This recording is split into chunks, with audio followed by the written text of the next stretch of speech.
how you want to demonstrate not a perfect relationship, because it doesn't exist, and that also comes with its own can of worms, that like you don't want your children to go into this world believing and seeking out something that doesn't exist, or that they'll learn was actually like a complete dishonest situation.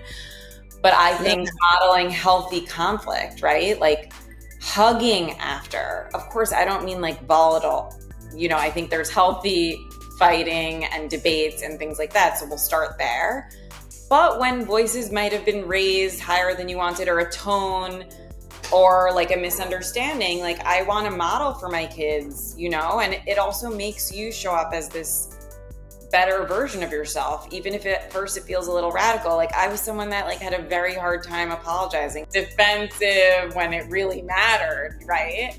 And I'm like, wait, like you have mirrors, you have kids that are looking at you to navigate the world. And I didn't want to raise them to believe like being wrong is bad.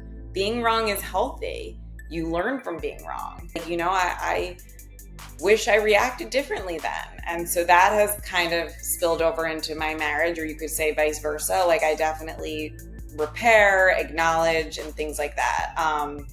But your question really was about how it can affect their nervous system. I think about that. If we're feeling stress in any dynamic at home, we're adults feeling stress. These little nervous systems are definitely feeling stress. If we feel that. They feel it. Babies, that's how they communicate. So babies can't speak words, but they are able to feel. So if they're in an environment, let's say for an example, if you are, constantly yelling and you're constantly, that's how you express yourself.